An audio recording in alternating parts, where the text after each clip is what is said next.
The untold history of the Blackfeet Nation. The Blackfeet, known as the Niitsitapi or the Blackfoot Confederacy, are a people whose roots run deep in the northern Great Plains of North America, with their traditional lands stretching across what is now Montana, Alberta, and Saskatchewan. Their story is a complex and intricate tapestry woven through millennia, telling of a migration to the Great Plains from the Northwest, possibly as far back as 10,000 years ago. Originally connected to a broader Algonquin-speaking community, the Blackfeet gradually developed their own unique language, culture, and identity. As the stewards of the northern Great Plains and the majestic Rocky Mountains, they lived in harmony with the land, embodying a nomadic existence enriched with spiritual, social, and communal traditions. Today, we journey back to a time when the Blackfeet Nation thrived, a people known for their rich history, deep spirituality, and steadfast faith in their customs and beliefs, even in the face of immense adversity. If you're new here, don't forget to subscribe so you'll be the first to know when we share more stories like this one. The Blackfeet way of life, like many ancient Native American tribes, the Blackfeet led a nomadic life closely, following the seasonal migrations of the buffalo. The buffalo, or bison, was central to Blackfeet culture, providing not only food but also materials for clothing, shelter, and tools. The tribe's skilled hunters employed various methods, including buffalo jumps and pounds, to harvest these vital creatures. Buffalo meat was their primary sustenance, and hides were expertly crafted into teepees, garments, and a multitude of other necessities.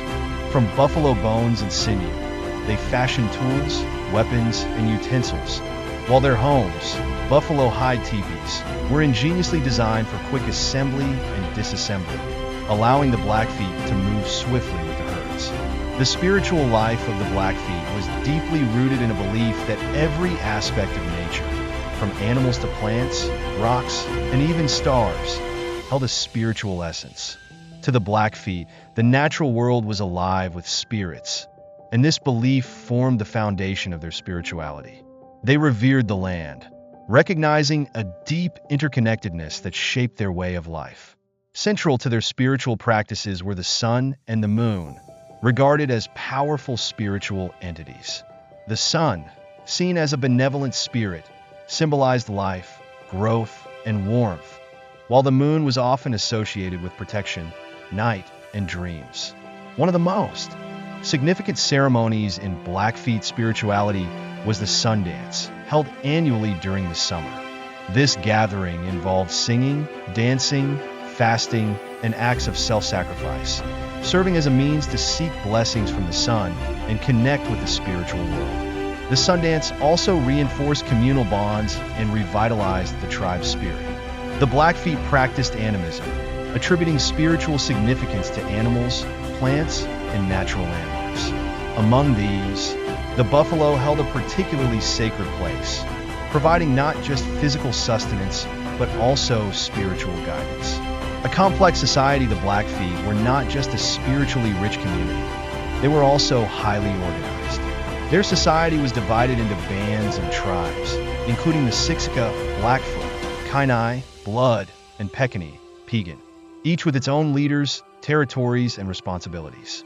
Extended families and clans were integral to their social structure, with decisions often made through community consensus, reflecting the collective nature of their society.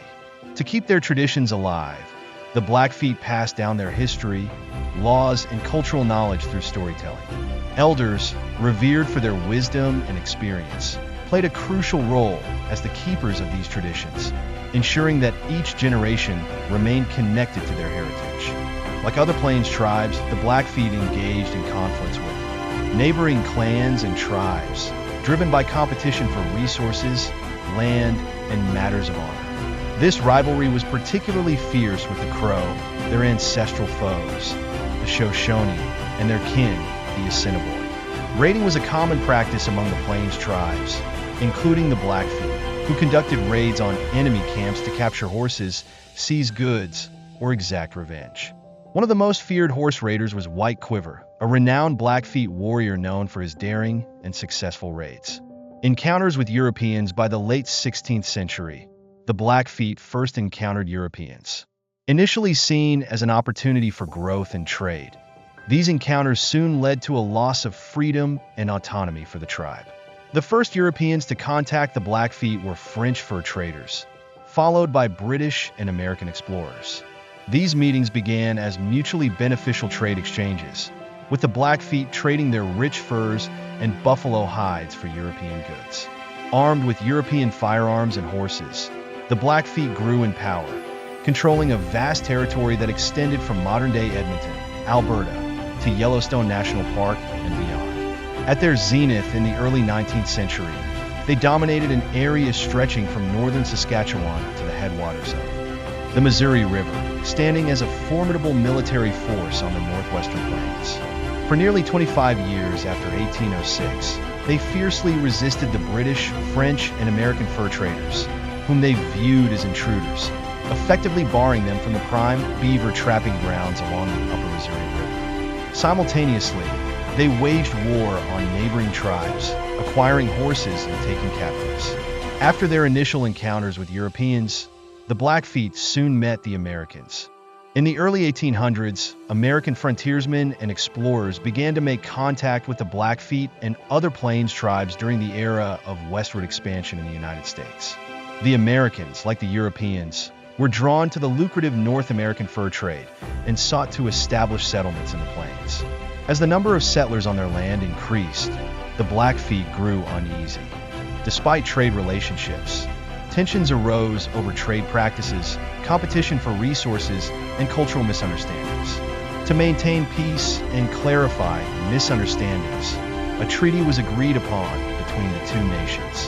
However, for the Blackfeet, this treaty would mark the beginning of a long struggle. The first treaty between the Blackfeet and the Americans, known as the Treaty of Fort Laramie, was signed on September 17, 1851, at Fort Laramie in present-day Wyoming. This treaty established boundaries between indigenous lands and areas open to white settlement, recognizing the rights of indigenous peoples to safe passage through these regions. However, despite its intentions, the treaty's implementation faced many challenges. Conflicts over land, resources, and differing goals caused rising tensions between the Blackfeet and the United States. A long struggle for survival as American settlers steadily encroached upon native territories, the peace promised by treaties often crumbled. These violations led to increased hostilities, further straining the already delicate relationship between the Blackfeet and the U.S. In the years that followed, the Blackfeet resisted abandoning their traditional hunting practices in favor of farming, which the U.S. government preferred and pushed the Plains people towards. To force this change, white settlers began a systematic slaughter of the buffalo, hoping to compel the Blackfeet and other tribes into a farming lifestyle. When the buffalo herds were nearly wiped out by the early 1880s, nearly a quarter of the Piegan people perished from hunger and disease. In response to these hardships, the Blackfeet turned to farming and ranching, adopting new ways of life to survive in an increasingly hostile environment. By 1865, the U.S. government saw the need for a new treaty, leading to the Blackfeet Treaty of 1865, which aimed to address territorial boundaries and land cessions. While this treaty temporarily eased tensions, it did not establish lasting peace, and the relationship between the United States and the Blackfeet Nation remained fraught with challenges. In January 1870, tensions boiled over when Colonel Eugene Baker led a U.S. military cavalry unit in an attack on a Blackfeet encampment along the Marias River in Montana. Many Blackfeet, including women and children, were slaughtered in what became known as the Marias Massacre, a tragic event born from ongoing treaty violations and fears of Blackfeet raids on white settlements. The Blackfeet suffered significant losses of their ancestral lands due to these treaties, severely disrupting their traditional ways of life, including their hunting and gathering practices. In 1896, the Blackfeet tribe agreed to cede part of their lands to the United States under the Treaty of the Blackfeet Tribe of Indians. These cessions were primarily intended for agricultural development, with the treaty defining specific reservation boundaries and providing land allotments to individual Blackfeet members, encouraging them to assimilate into mainstream American society. In exchange, the U.S. government promised compensation, which included a lump sum payment and annual annuities. The treaty also promised the establishment of schools and the provision of agricultural and industrial assistance to the Blackfeet tribe. The 1896 treaty preserved two government-controlled areas, the Lewis and Clark National Forests, including the sacred Badger II Medicine Area spanning 200 square miles, and Glacier National Park. Though this sacred land was excluded from Blackfeet territory, the tribe retained access and rights to hunt and fish there. The modern Blackfeet Nation in the spring of 1903, the first commercial oil was discovered in the Swift Current Valley just west of the Blackfeet Reservation in Glacier National Park. This discovery, made by Sandy, some while searching for copper, or shifted the landscape as the Bureau of Land Management later approved drilling rights leases without consulting the tribe. Despite the tribe's efforts to protect their sacred land, the U.S. government did not halt these activities until the 1990s, eventually canceling 15 drilling rights in the Badger II Medicine Area in 2016. The Blackfeet Reservation, due to its isolation, has faced high unemployment rates. As of May 2016, the Montana Local Area Unemployment Statistics reported an 11% unemployment rate on the reservation. In 2001, the Bureau of Indian Affairs documented an alarming 69% unemployment rate among registered tribal members. Even those employed often earned less than the poverty guideline, with the primary income sources being from petroleum and natural gas leases on tribal lands. In 1982, there were 643 active oil wells and 47 gas wells within the reservation, providing significant revenue. Tourism also plays a vital role in the reservation's economy, alongside ranching and a modest lumber industry, which supports the Blackfeet Indian Riding Company's pencil factory in Brown. In 2002, farms on the reservation reported a combined income of $9 million, with beef cattle farming dominating and generating 80% of farm income. Seasonal employment as wildfire firefighters also provided crucial income, with around 1,000 Blackfeet working in this capacity in 2000, including the renowned Chief Mountain Hotshots team. On April 30th, 2010, the Blackfeet Tribal Business Council approved 3 major initiatives totaling $5.5 million from oil exploration payments by Newfield Production Company. These initiatives included a per capita payment for all 16,500 members, initial funding for a new grocery store in Browning, and over $1 million for land acquisition within the reservation. Today, the Blackfeet community remains steadfast in preserving their heritage, language, and land rights. With a growing population, many Blackfeet members reside within reservations and continue to advocate for the protection of Montana's Rocky Mountain Front, a sacred area integral to their cultural legacy. As of the early 21st century, an estimated 90,000 individuals of Blackfeet descent live in Canada and the United States. Despite periods when their traditions were outlawed, such as the Sundance, the Blackfeet have persevered, maintaining their cultural practices. They continue to be a vibrant and thriving community with a rich and profound history.